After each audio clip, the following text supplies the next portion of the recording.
studying allylic bromination, right? And that just means that we're just taking an alkene like this one, and this is unsymmetrical, so that means we're going to get more than the expected number of products. But we have a allylic site here and one here. The way we identify the allylic site is to first identify the alkene, and the carbons next door, right here and here, those are my allylic sites, and those are the sites that get brominated in allylic bromination. So I have this, right, and I'll have a product with a bromine here, and I also have this, and I'll have another product with a bromine there.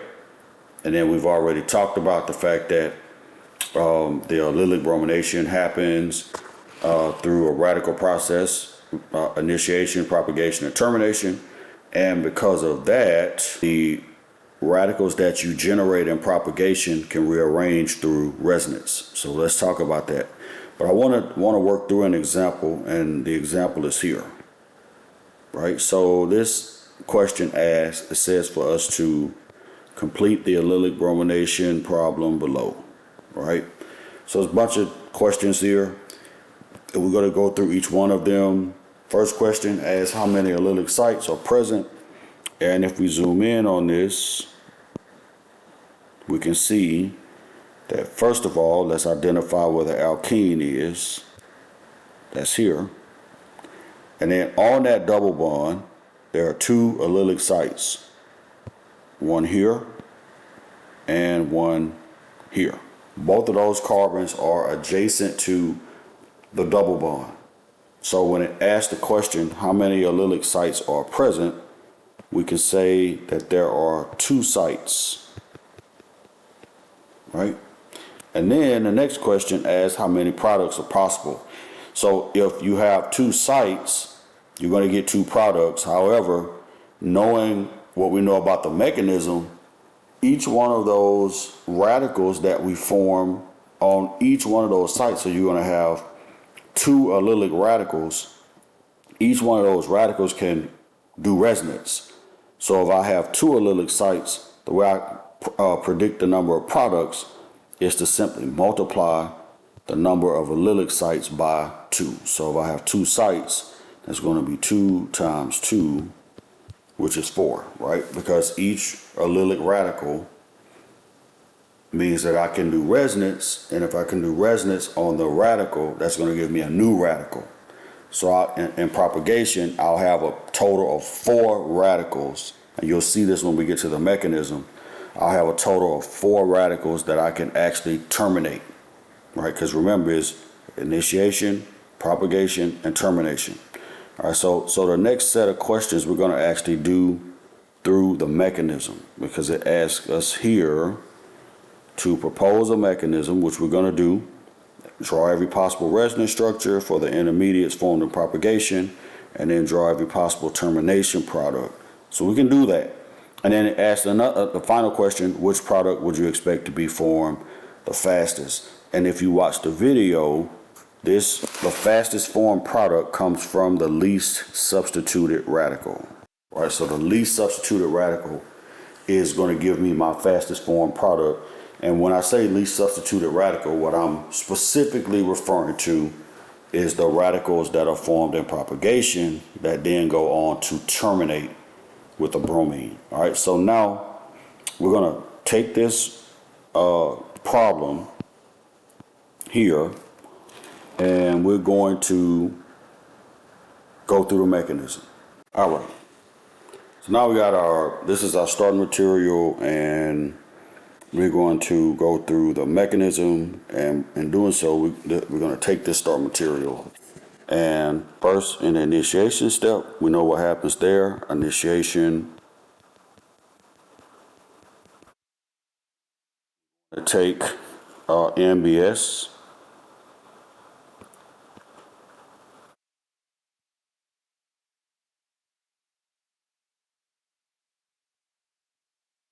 And we're going to shine light on it. We talked about that. and then that's going to give me a bromine radical, one of the products. I'll show you now how that happens. So MBS is in bromosuccinimide, so it looks like this. We have this succinimide, and then a bromine attached. I'm gonna put some lone pairs here, and then when I shine light on that, I'm gonna break this bond. Remember the term homolytically,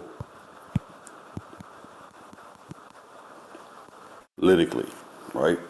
When I do that, that's gonna get me to a succinimide radical, which looks like this, and like that, and then plus a bromine radical. I need bromine because not only is this my source, my halogen source, but it's also my initiator. So my initiator is what's going to go in and do my abstraction steps and the propagation steps.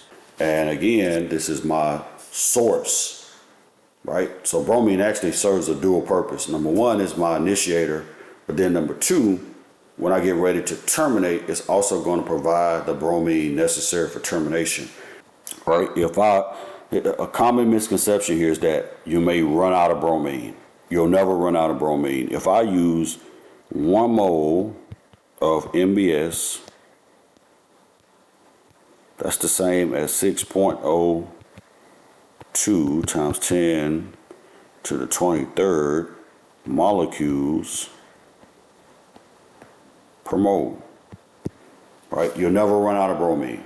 So again, bromine serves a dual purpose. It will be my initiator, but it is also my source of bromine and termination.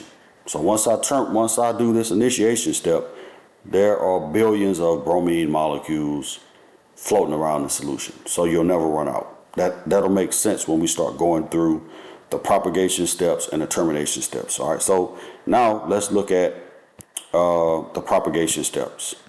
All right, so in propagation, what I'm looking for now is, this is where my allylic sites get abstracted and I make new radicals, right? So let me write that over here. All that means is that I'm pulling off a hydrogen radical from the allylic sites. All right, so let's go through the abstraction process, and also let's remember this site is allylic, and so is this site.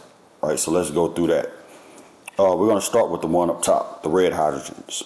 All right, so I'm going to put in this in propagation plus a bromine radical, because that is what's going to do the abstraction. Now, that I know in class that was a little bit of consternation about how this happens, right? Just think of it in terms of the bromine pulling off the hydrogen, but it's all homolytic, right?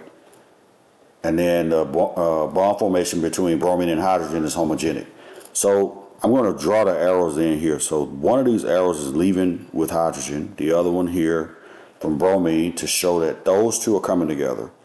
And then there's one more electron in this bond, so I'm going to give it to carbon. That's how abstraction works. It's just those same 3 arrows repeated.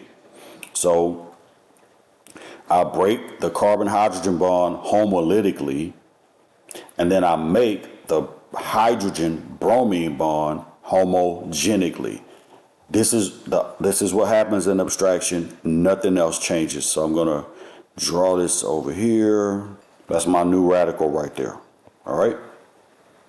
So let me zoom out a little bit so you can see what happened. All right. So let's look at what we have here. So we broke the carbon-hydrogen bond homolytically, and each atom took 1 electron, and then we made the hydrogen-bromine bond homogenically, and that's how we get this HBr over here. This is always going to be a side product of the abstraction mechanism. All right, so let's do it again. We have another allylic site, and I have it drawn out down here. You can see I drew the hydrogens out in Lewis form to make the reaction a little bit clearer and easier to see. So here's my bromine. Again, I'm never going to run out because I got Avogadro's number of bromine. So yes, I have enough to do all of my steps. I'm just going to pull off, and again, this is going to happen the same way. right? So I'm going to go here. I'm going to break this CH bond like so. Boom, boom, right? Homolytic. And I'm going to bring in an electron from bromine, and that's going to pair up the hydrogen and the bromine, right? So I'm going to be left with a carbon radical, and then I'm going to make a homogenic bond between H and Br. So let's show that on the other side of the arrows. All right, so here's my HBr. That's a consequence of the abstraction mechanism. And then here is my carbon radical. So now I have two radicals. I have a carbon radical here up top, and I also have a carbon radical here. All right, so again, because these are radicals and they are basically unstable single electron species, you're going to have some rearrangement through resonance. So each one of these radicals can give us a resonance form. So let's just take this one for instance. What I'm looking for in order to do resonance is a 3-atom unit that contains a donor and an acceptor. This is an allylic radical here. Right, that's my pattern that I'm looking for. And if I look at that allylic radical, I can see easily, how I'm going to rearrange this through resonance. I'm going to take one electron from the carbon and give it here, like so. I'm going to take an electron from that pi bond and put it there. So now that's going to give me a new pi bond at that location between these two carbons right here. This carbon and this carbon. All right. And then the third electron in this allylic system is going to go here onto this terminal carbon right here. Right? If you don't understand or see that, this is actually a CH2 right here. Right? So let's draw that resonance form. Right? So now this is my resonance form. And then again, let's go up to the top and let's draw the resonance form for that. So we can see here's my allylic radical pattern right here. And let me write this in. This is a CH2. So here's my pattern that I'm looking for right here. Okay.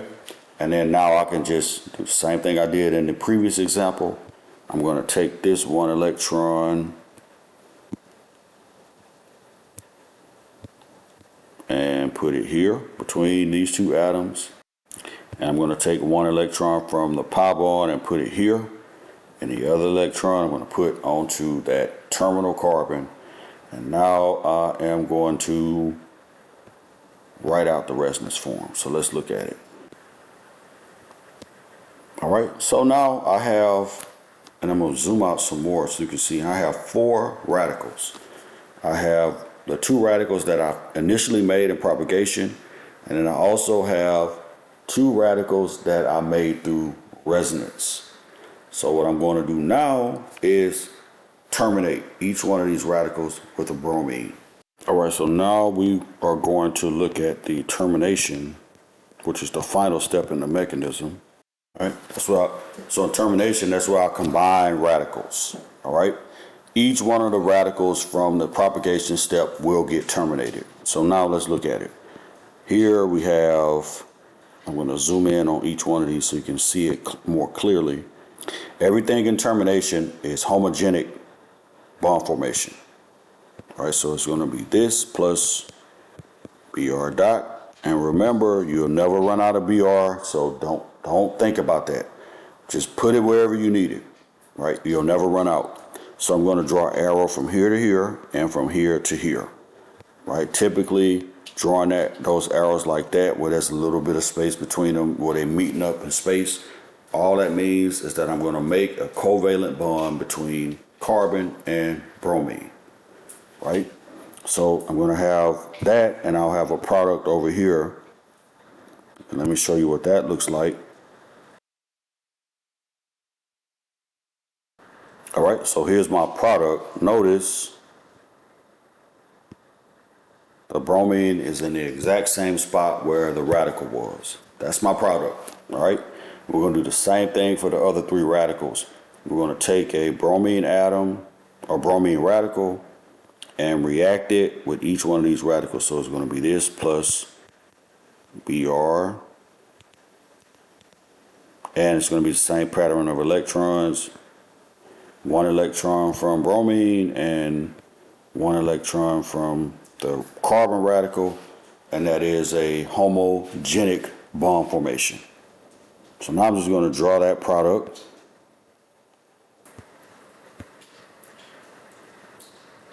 All right, and you can see with that product, the bromine is on the exact same carbon where the radical was.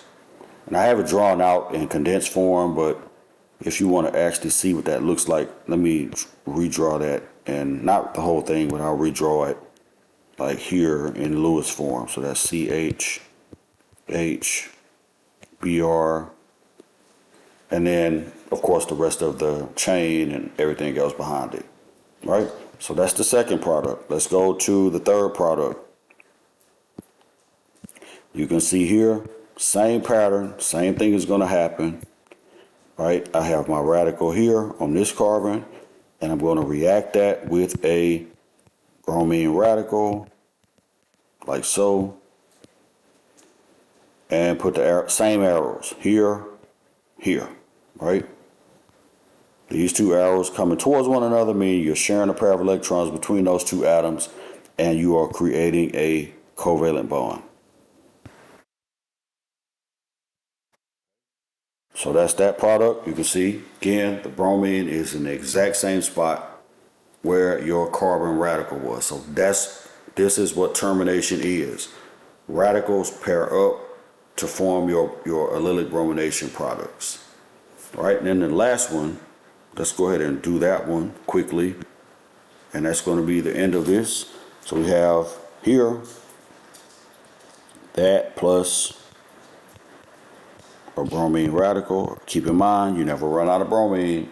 6.02 times 10 to the 23rd molecules of MBS per mole, right? So you're making lots and lots and lots of bromine radicals in that initiation step. So I'm going to do this and this, right? And on the other side of my arrow, I'll have my product. So you can see here, this is where my carbon-bromine bond is formed. Same carbon where your radical is. So every time you terminate, you're going to terminate on the carbon where the radical was formed in propagation. And let me say this also, there's no HBr in this step, right? You do not have any HBr in this step. All the HBr is formed in the propagation steps. And because there's already a covalent bond between H and Br, it doesn't react. All right, so that's the end of the mechanism. Remember, it's initiation, then propagation, and then termination. Those are your three steps for any radical mechanism, and those are the three steps for your allylic bromination mechanism. All right, if you still have questions, just shoot me an email or drop by the office, or you can ask them in class. Peace.